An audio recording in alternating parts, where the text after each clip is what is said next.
Okay, so now it's time to define another state function that is called entropy. Now, what is entropy? Entropy is basically defined first in statistical mechanics. ठीक है, ये directly पहले thermodynamic concept नहीं था, entropy पहले statistical mechanics के through हमारे सामने आया. Entropy is basically degree of randomness. ठीक है, कोई एक पर्टिकुलर मॉलिक्यूल जितना ज्यादा अपनी जगह पर हिलडुल सकता है या फिर जितना ज्यादा वो फ्री टू मूव है, हम बोलेंगे वो चीज उतना ज्यादा रैंडम है. मोर द रैंडमनेस,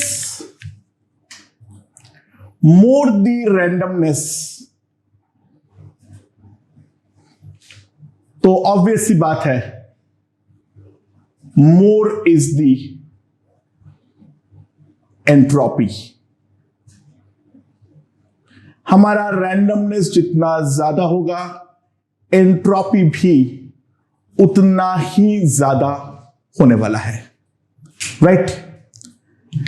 ओके, तो एंट्रोपी फंडामेंटली किस किस चीज पर डिपेंड करता है? एंट्रोपी पहला डिपेंड करता है नंबर ऑफ मोल्स पे. यानी ध्यान देना, अगर बाकी सब कुछ सेम रख दिया, वॉल्यूम टेम्परेचर सेम है, और दूसरा वाले सिस्टम का भी वॉल्यूम और टेम्परेचर हमारा सेम है, यहां पर N1 मोल्स है, यहां पर अगर N2 मोल्स है, ठीक है, तो सिंपल सी बात है,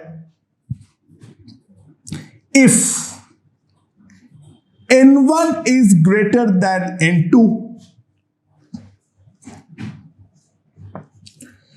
तो entropy S1 will be greater than S2.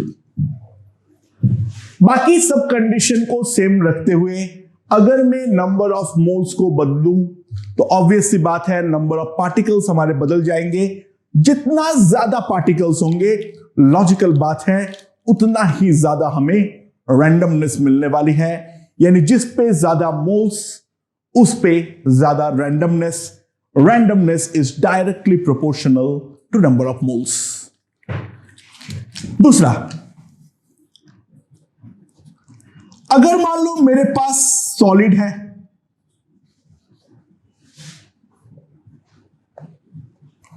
उसको मैं कन्वर्ट करता हूं लिक्विड में,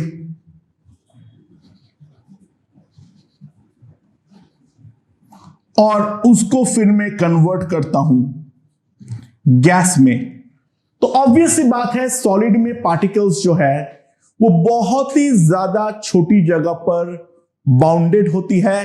particles are not free to move. बहुत ही मामूली सा लेवल पे हमें वाइब्रेशंस जो है वो मिलते हैं. लिक्विड में particles are somehow free to move, right? Gas में पार्टिकल्स पे कोई बाउंडेशन नहीं है, वो बिल्कुल खुले सांड की तरह कहीं पर भी भाग सकता है, दौड़ सकता है. तो सिंपल सी बात है, जो हमारा सॉलिड का एंट्रोपी होंगे वो डेफिनेटली ज्यादा होंगे एज कंपेयर टू लिक्विड के एंट्रोपी के, जो कि डेफिनेटली ज्यादा होंगे, सॉरी उल्टा, कम होंगे, जो कि डेफिनेटली कम होंगे गैस की एंट्रोपी से. यानी गैस में degree of randomness definitely maximised होगा और सॉलिड में डेफिनेटली वो मिनिमाइज्ड होने वाली है. Okay, third,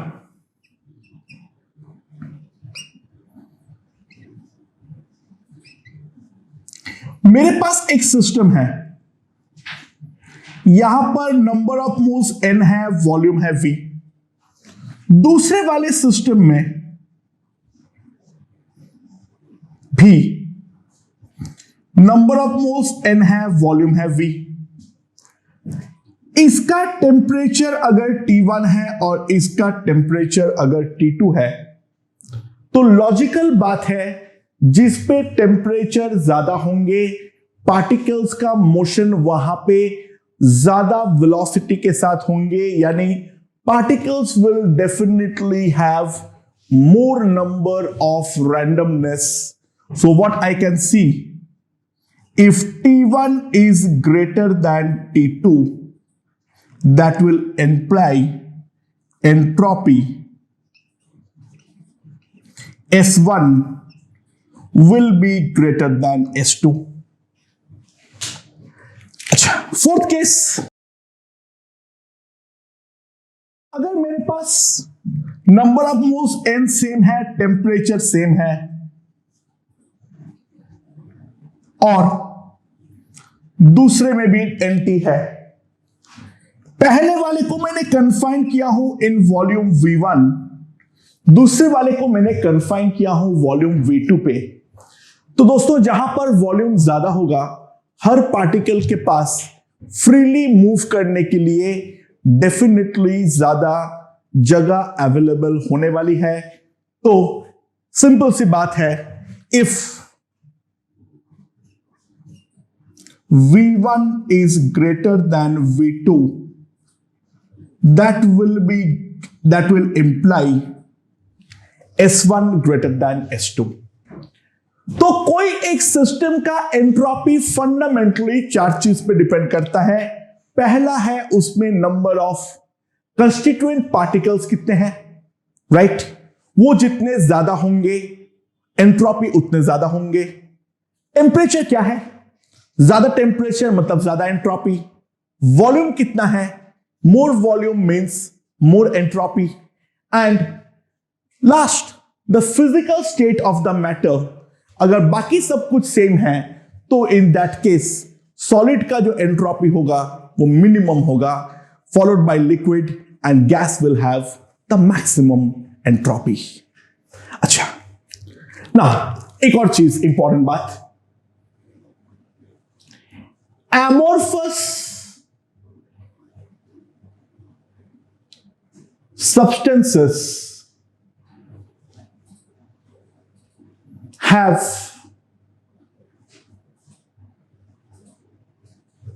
more entropy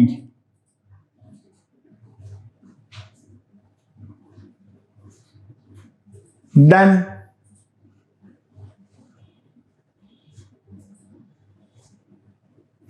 crystalline substances।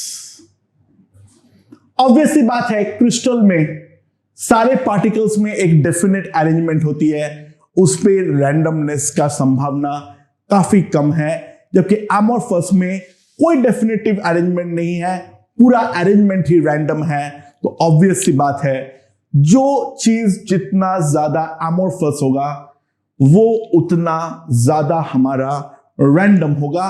यानी बाकी सारे कंडीशन को सेम रखते हुए अगर मैं ग्राफाइट और डायमंड को कंपेयर करूं तो graphite will definitely have a higher entropy as compare to diamond. Graphite will have a higher entropy than that of the diamond.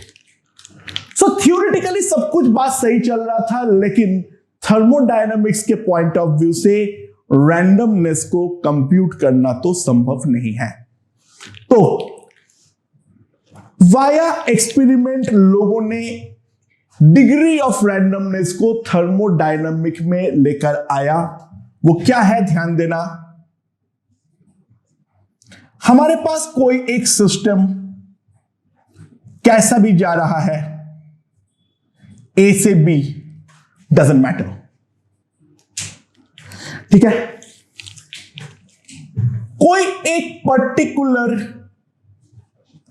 Position में टेम्परेचर जो है वो है मेरा T।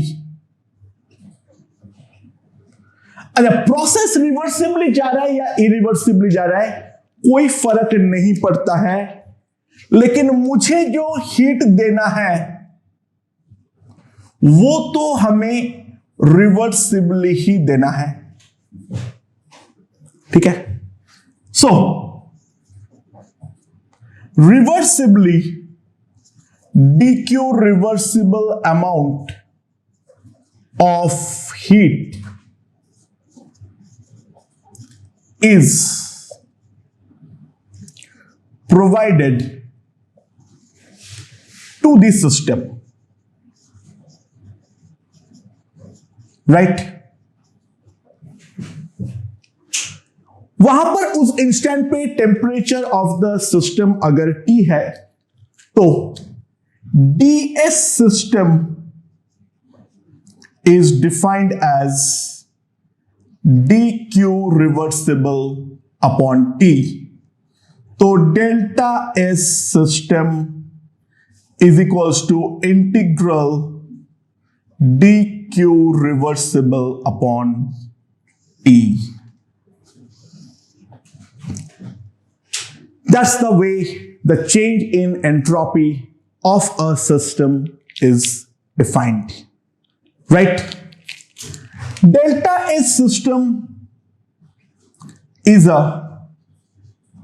state function.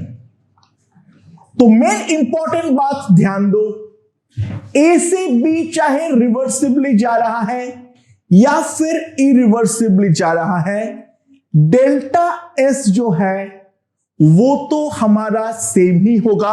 यानी मैं इसको लिखता हूं, it does not matter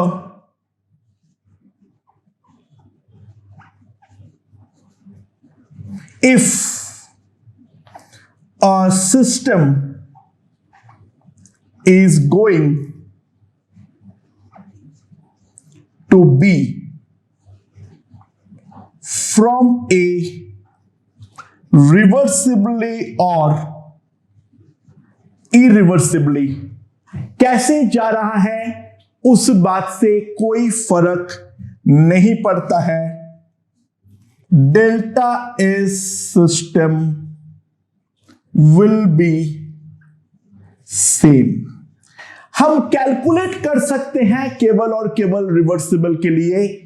irreversible दिया रहेगा तो पहले हम उसको रिवर्सिबल मानते हुए सॉल्व करेंगे और जो वो एंट्रोपी आया, क्योंकि ये स्टेट फंक्शन है, उसी को हम मान लेंगे जो हमारा डेल्टा एस सिस्टम होगा, even in the case of irreversible, क्योंकि डेल्टा एस सिस्टम एक स्टेट फंक्शन है, राइट?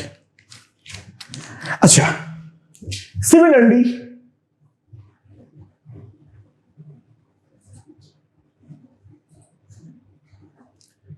we define, ऑब्वियस सी बात है, अगर सिस्टम को हीट मिल रहा है वो दे कौन रहा है? सराउंडिंग। तो similarly we define delta S surrounding, right? समझ में आया? एक बात ध्यान रखना, any heat exchange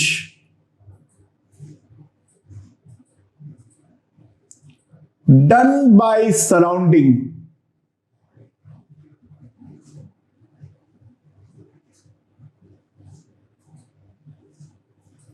any heat exchange done by surrounding is always considered to be reversible, क्योंकि सराउंडिंग हमारा इतना ज्यादा बड़ा है तो सराउंडिंग में कोई भी चेंज को हम ये मानते हैं एक्सट्रीमली धीरे हो रहे हैं, तो सराउंडिंग का जो भी चेंज होने वाला है हम मानते हैं वो चेंज हमेशा ही हमारा रिवर्सिबली ही हो रही है। सराउंडिंग के रेस्पेक्ट में इरिवर्सिबल प्रोसेस एग्जिस्ट ही नहीं करता है, इज एक्सट्रीमली ह्यूज सराउंडिंग, तो उस कारण पे सराउंडिंग का चेंज को हम हमेशा ये कंसीडर करते हैं that is very slow. So the total entropy change delta S universe, that is equals to delta S system plus delta S surrounding. Delta S universe equals to delta S surrounding. तो ये जो है ये कोई भी process का total entropy change,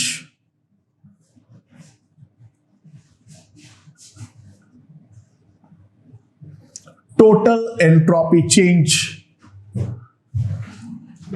of the process, right? Now क्या है फंडा? A process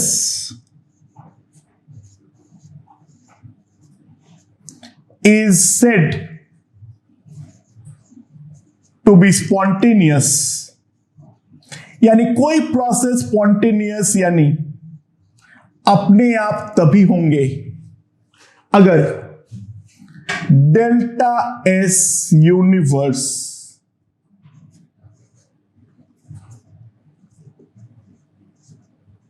is greater than 0।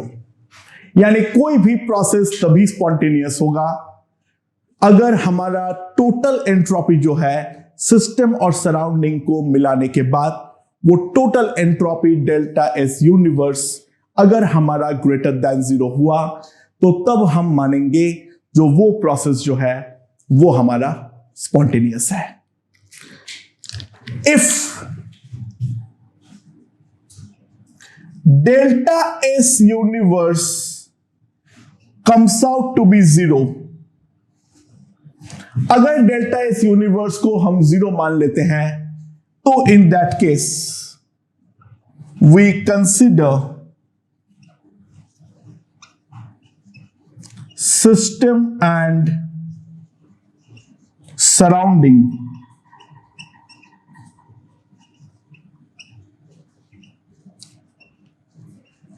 to be in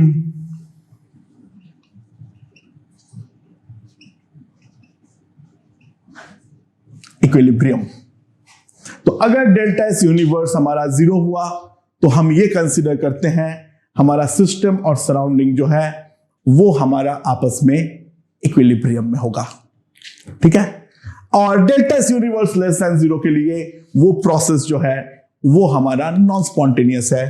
तो delta S universe less than 0 process is non spontaneous.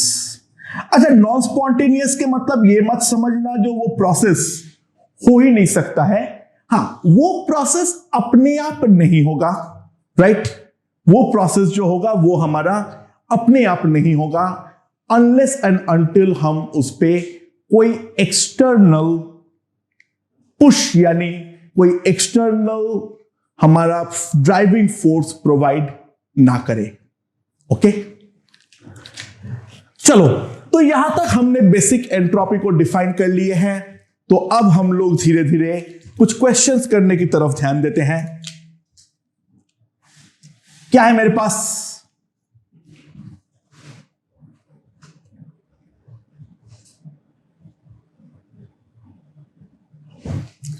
मेरे पास मास m का एक सब्सटेंस है और ये जो सब्सटेंस है ये अपना melting point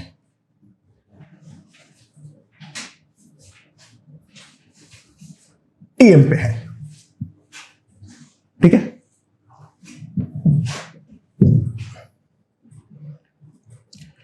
It is kept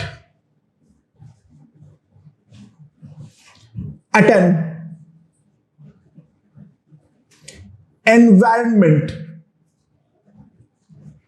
of temperature is equals to T naught. T naught is greater than TM, right. ये भी दे रखा है जो लेटेंट हीट ऑफ फ्यूजन है,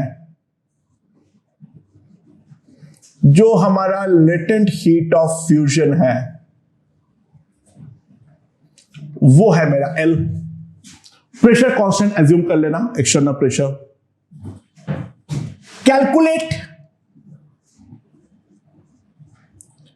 delta S system, delta S surrounding and delta S universe. और यहां से हमें यह भी प्रेडिक्ट करना है, ऑल्सो प्रेडिक्ट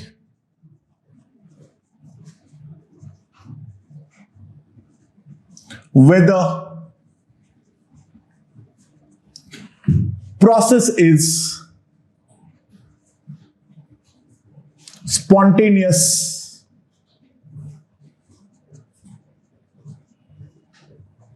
और ये भी हमें प्रेडिक्ट करना है, जो हम ये प्रोसेस किए हैं ये प्रोसेस हमारे लिए स्पॉन्टेनियस है या फिर नहीं है। ओके, तो हम किस तरीके से इसको सॉल्व कर सकते हैं, लेट्स सी। अच्छा, नहीं मालूम जो यहां पर हीट एक्सचेंज होगा वो स्लो होगी या फास्ट, यानी प्रोसेस रिवर्सिबल होंगे या इरिवर्सिबल होंगे, मुझे उसके बारे में कोई मालूम नहीं है, लेकिन मालूम करने की जरूरत भी नहीं है। मैं इसको स्पॉन्टेनियस मान लूंगा, स्लो मान लूंगा, रिवर्सिबल मान लूंगा, और वो मानते हुए जो हमारा डेल्टा एस आएगा वो स्टेट फंक्शन होने के कारण इरिवर्सिबल के लिए भी उतना ही आने वाला है। अच्छा, पूरे मेल्टिंग के दौरान during the whole melting process, पूरे मेल्टिंग प्रोसेस के दौरान हीट एक्सचेंज्ड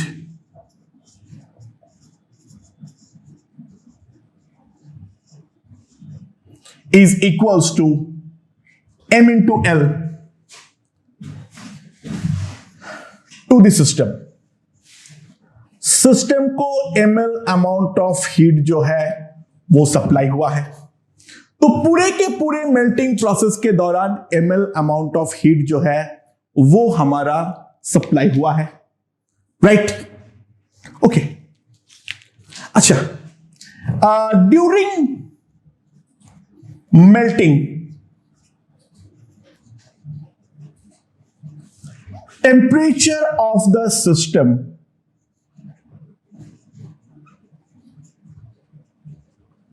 remains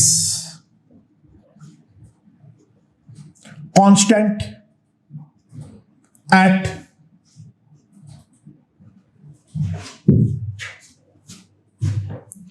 मेल्टिंग में जो मेल्टिंग टेम्परेचर जो है वो हमारा कांस्टेंट रहेगा जब तक ना पूरा का पूरा मेल्टिंग हमारा खत्म हो जाए। तो during melting the temperature of the system remains constant eight Tm and surrounding temperature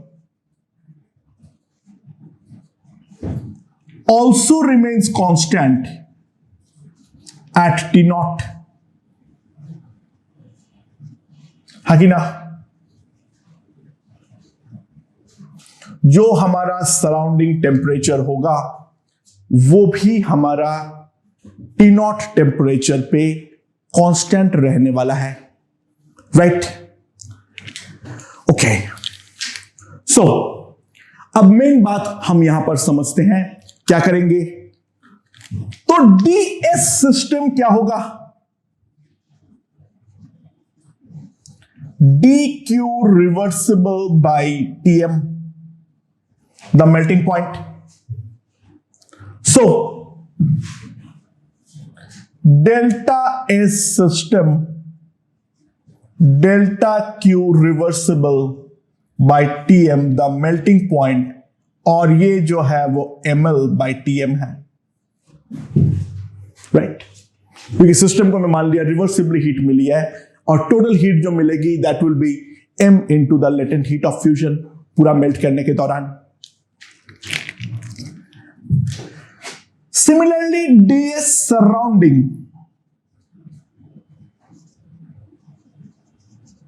ना इसका जो dq रिवर्सिबल होगा वो हमारा क्या होगा, माइनस dq रिवर्सिबल, क्योंकि सिस्टम को जो हीट मिला है वो तो हमें सराउंडिंग से ही मिला है, तो सिस्टम को जितना हीट मिला है वो तो हमारा डेफिनेटली सराउंडिंग ने ही दिया है।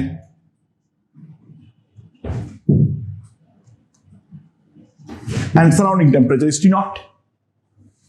तो मेरे पास ये आएगा delta S surrounding minus ml by T0। तो यहां से मैं एक चीज लिख सकता हूं, delta S universe that is delta S system plus delta S surrounding that is ml by Tm minus ml by T0 that is equals to ml into 1 by Tm minus 1 by T0। ये आ जाएगा मेरे पास delta S universe, right. अच्छा ध्यान दिया जाए, अब T0 is greater than Tm, तो 1 by T0 is less than 1 by Tm, तो इसका सिंपल मतलब यह है delta S universe that is less than greater than 0। यानी सिंपल सी बात है, प्रोसेस is spontaneous। अच्छा ध्यान देना एक और चीज, अगर T0 जो है वो मेरा Tm के इक्वल हो जाए तो डेल्टा एस यूनिवर्स मेरा 0 होगा। ऑब्वियस सी बात है, अगर मैं कोई मेल्टिंग पॉइंट के एनवायरनमेंट पे ही मैं एक चीज को रखूं तो डेफिनेट सी बात है, हमारा जो भी यहां पर है वहां पे सिस्टम और सराउंडिंग में डेफिनेटली इक्विलिब्रियम बनने वाली है। ऑन द अदर हैंड अगर मैं ध्यान दूं, मैं सिस्टम को एक Tm से भी कम टेम्परेचर में रखूंगा तो डेल्टा एस यूनिवर्स ऑब्वियसली मेरा लेस देन 0 होगा, होना भी चाहिए। मेल्टिंग पॉइंट से भी कम टेम्परेचर में, फॉर एग्जांपल में अगर आइस को -4 डिग्री सेल्सियस के एनवायरनमेंट पे रखता हूं तो डेफिनेट सी बात है जो आइस पिघलने का कोई सवाल पैदा होता ही नहीं है। तो मेल्टिंग ऑफ आइस वहां पर डेफिनेटली नॉन स्पॉन्टेनियस होने वाला है। ओके।